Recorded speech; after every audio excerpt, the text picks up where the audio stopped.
So we're here with Mike Lee. We'll be interviewing him live today, and we're going to be talking a little bit more.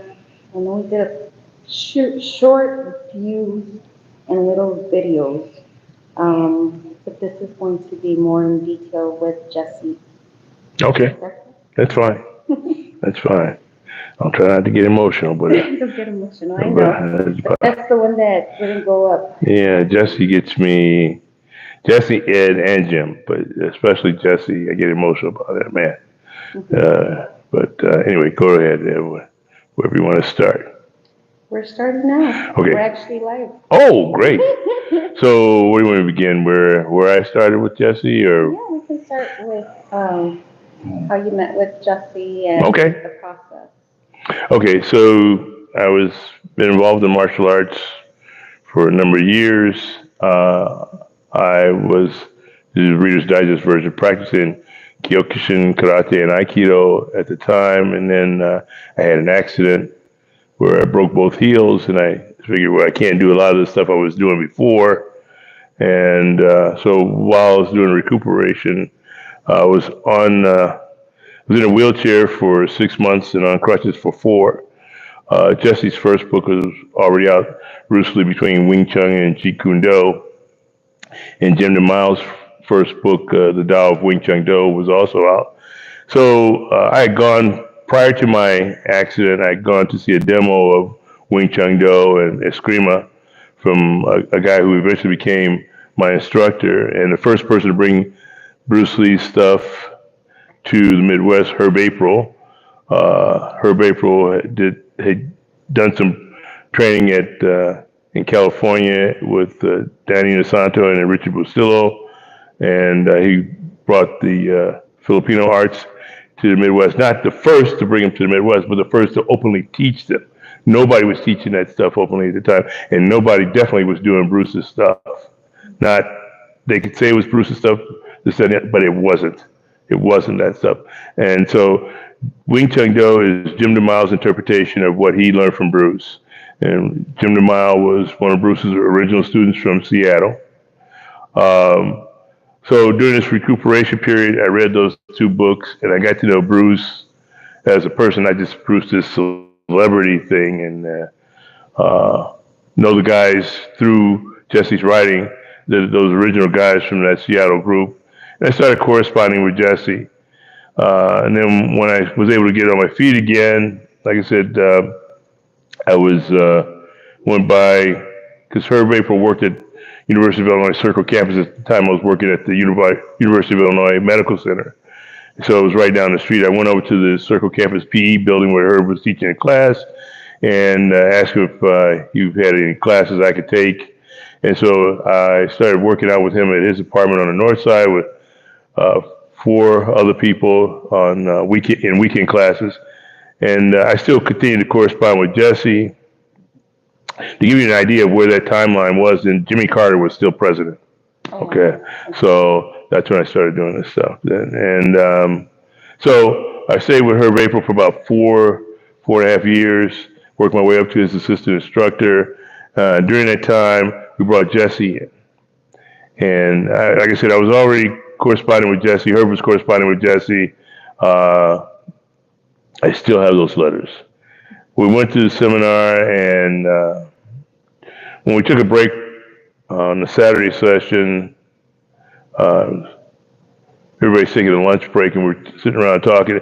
Everybody's asking questions about Bruce, which is cool, but it was related slightly to what we were doing. It was more of the JKD stuff. And here's the thing about Jesse and Ed and Jim and Leroy Garcia and those guys from the Seattle group.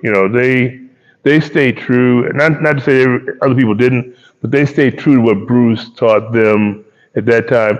And that they didn't call it JKD. Bruce said you can teach. He told Jesse you can teach the stuff as long as you don't call it Jun Fan, Kung Fu, or JKD. And he didn't. And Leroy Garcia, Jim DeMille, and Jesse Glover ran a school for a couple of years together. So back to Chicago, we brought Jesse in for a seminar, And so I'm sitting around listening to everybody. We're talking, and Jesse's answering questions rather. And Jesse says to me, "Mike, you ought to think about coming to Seattle to visit.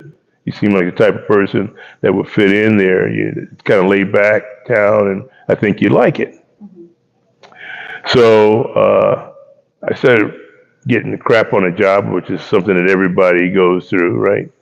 And I was going to change jobs, and Herb said, "You need to go visit Jesse." So I went to Seattle, and I stayed with Ed Hart because Jesse said he only had a studio apartment at the time. He said, "Well, he picked me up at the airport. Said Ed's going to teach you, and I'll be there after work to work with you too."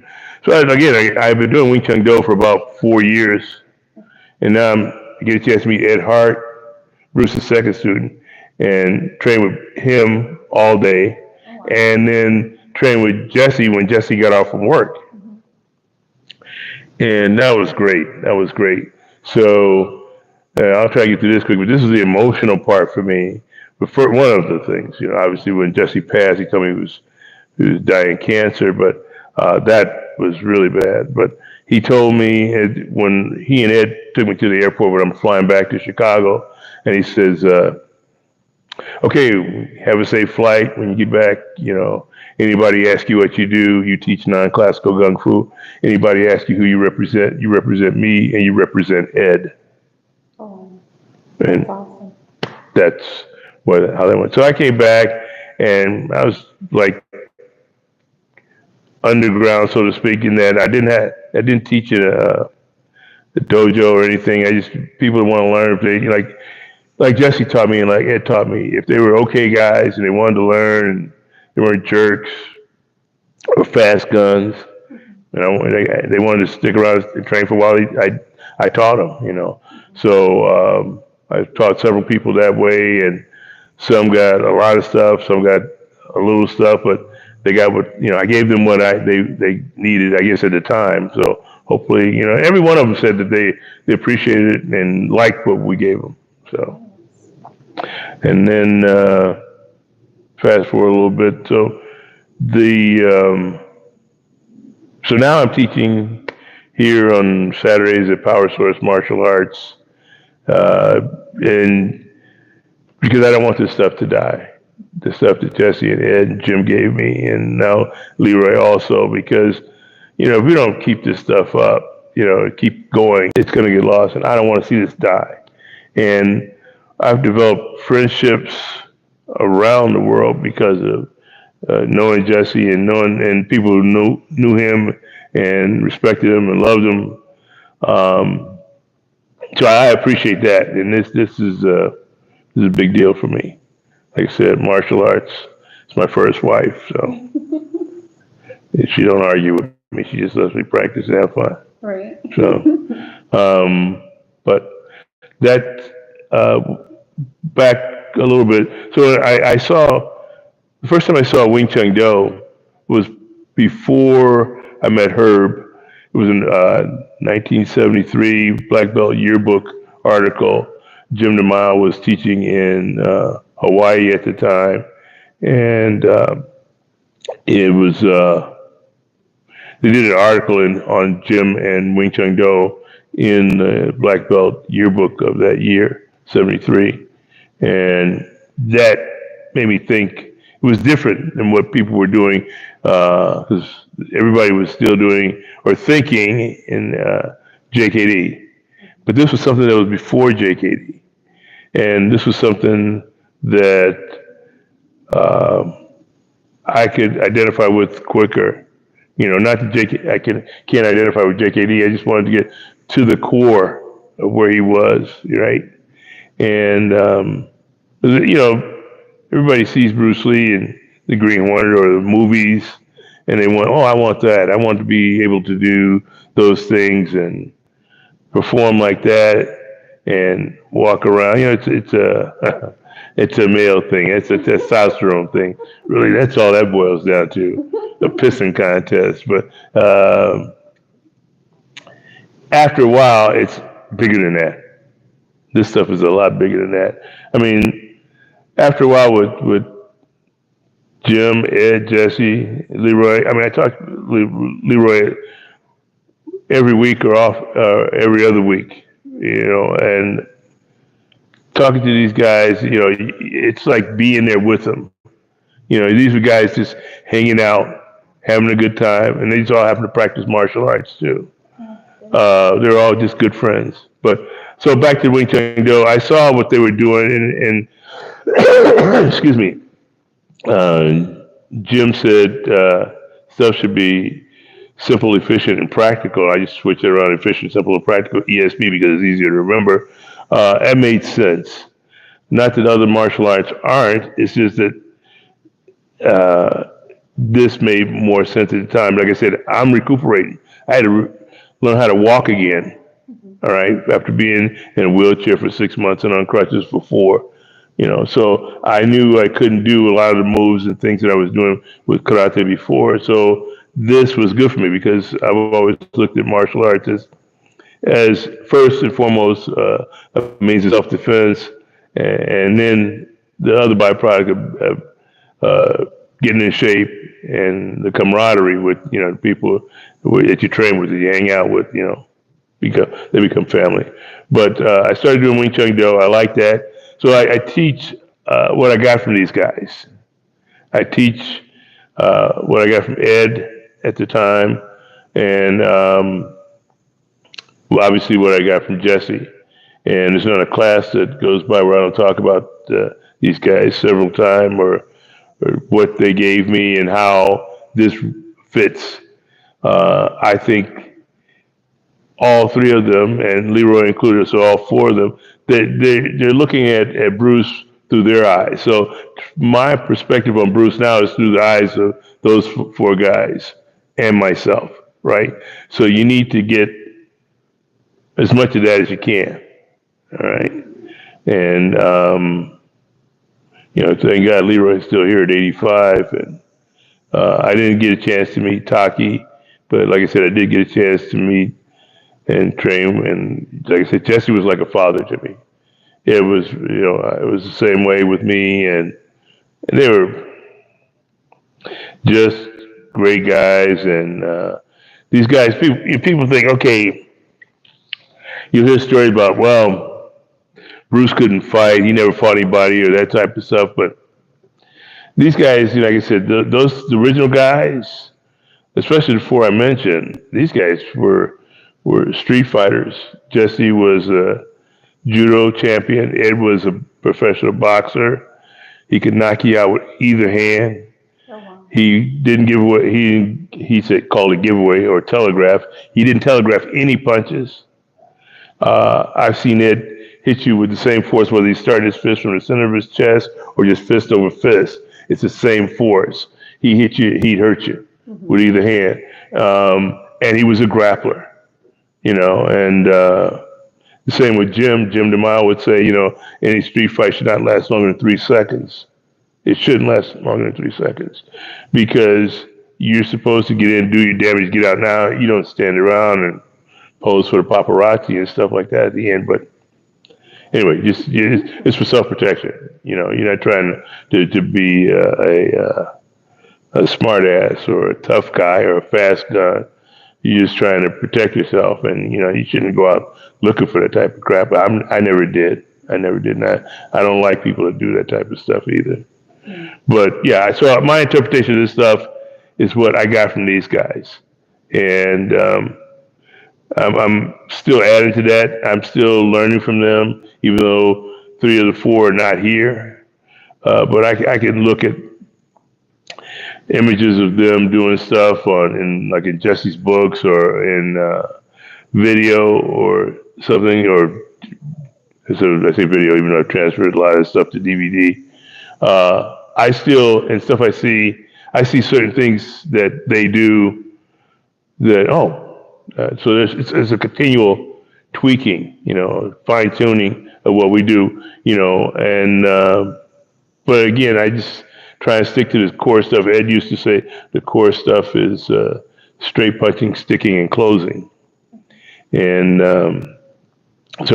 and then he'd say at one end of our stuff, it fits into any grappling art, At the other end, it fits in any striking art. Well, that's a guy who did both. He boxed and he did judo. So and he used his stuff on the street. He used his boxing on the street. He used it in the ring.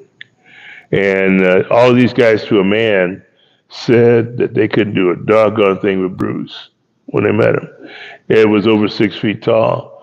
Jesse was Bruce's height, 5'7", but he was a judo champion, Pacific Northwest judo champion, and Jim DeMille had been a boxer in the Air Force and a fighter on the street. Same with Leroy Garcia. Leroy was a tough guy, still is. And he still trains. He's 85. He still practices. He's not teaching and fighting and stuff like that, but he still does it to keep in shape. He still practices a lot of stuff. But these guys stick to what they got from him. And I think everybody does that. The guys in Oakland do what they got from Bruce at that time, and James Lee, and the people in California and in L.A., China. Oakland is California. Geographically, I didn't lose it. I just wanted to make the distinction between those two because there's a different period in Bruce's development. All right. So, but I like that Seattle group because it's not that I can't identify with the other Oakland or LA, because I also, through Herb, he and I got in touch with Leo Fong. Leo Fong has a lot of influence on what we do here in Chicago also. We were in touch because of Jesse with Howard Williams. So we have contact with the Oakland people and some of the LA people. But, and like I said, Richard Bustillo is the guy who taught Herb a lot of the Eskrima that he brought back. But I like the Seattle stuff because I could reading that first book about Jesse and Bruce, and it's like you're there. You're an observer hanging out with those guys when you read that book, and you get to know about them as people and not just this movie star and martial artist. Sure. Okay, so that's about that, and then. So yeah, I try and keep stuff as pure as I can. I'm not Jesse, I'm not Ed, I'm not Jim DeMille. The only thing I can do is show you what they showed me, what I saw them do, and through my eyes, and pass that on to you. And we work on that. Like, okay, I like to stick hands.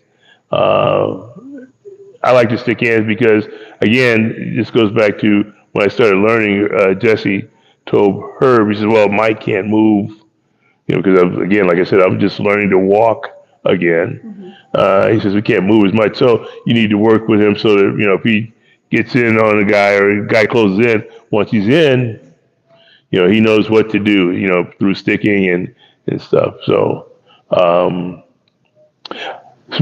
And aside to that, people talk about trapping hands, or I like sticking not as a be all end all because it's not a fight. It's like a chess game. It starts out an even fight, just like a chessboard starts out even, right? So in sticking, we start with Fuxal and Tansao, right? And the other guy starts out the same thing, and then you're doing this rotation of the arms, right? So that's the fair fight. That's the chess board, right? So we're jockeying for position to get in to do certain things. So I teach with sticking. I teach the stuff I got from Jesse, Jim, and Ed, but I try to start with a lot of stuff that's in Jesse's third book because it's what Jesse said. Not that that's it, but I don't. With students, I don't know how long they're going to be there, right? I have some guys that I train with now that I started teaching after Jesse passed. They're still hanging out. Like I said, one of them, he started when he was like 11 years old or so, and Nathan is 24 now, and he's still doing this stuff. I don't do anything different with the kids that I do with the adults. I do the same things in class, but we focus on punching, sticking, and closing, and miscellaneous stuff. As Ed would say, with finger jabs and kicks, palm strikes, other chokes and joint locks, that type of thing. But the core stuff: straight punching, sticking, and closing. And I use a lot of the principles of Wing Chun Do because it's easier to explain. I show a lot of the stuff that they did at the time because that, again, each one of these guys' systems evolved also. Because you'll see guys, early guys doing Wing Chun Do from, and then other guys doing Wing Chun Do says, oh, that wasn't a system, it's not now. But we can only give that interpretation of what we have, right? It's not to say the other stuff was bad or that this stuff was bad, it's just what you got. If you made it work for you, if it functions, it's great, right? If it's better than what you had, or made you better, or made your other stuff more efficient, then it's good stuff, right? It's not bad. So, but yeah, I use those principles of Wing Chun Do to explain what we do, and the stuff that Jesse said, and techniques that he did, uh, because he's was Bruce's first student, and he was a great guy. There's another thing. Okay, an aside about these guys. When I said that great guy, I had to pause because I was talking with Leroy about that today. These guys, yeah, they were all tough, street fighters, and they could handle themselves. Every one of them, to a man, was very learned. Jesse was a few hours shy of a doctorate in psychology. Jim was he was a hypnotherapist and a degree in psychology. Ed had a degree also in psychology. These guys were not guys with an IQ two above a napkin. They were some just Neanderthals. Jim used to like to say he was a Neanderthal. No, yeah, he may have described himself that. These guys were intellectuals also. I mean, they could discuss it with you, or they could take it the other way. So it's like one of the things I say about myself. You know, I teach logic to Vulcans and Klingons how to fight. So that's the way I think of those guys, right? Um, and this stuff is I'm not bragging. I think it's just a humorous thing. It's just to say that, so it's something people can identify with. You don't have, I'm not saying all that stuff that I'm the be all. Nobody's the be all end all. I can't walk on water, and nobody can. The first step is easy. The second step is hard. So I don't know. I don't know if you got any questions, Jovi. I don't want to keep rambling on because I'll go on. Yeah, it's not rambling, but if you ask a question, I'll go on about it. Oh, definitely. Let me just save this one. Let me see.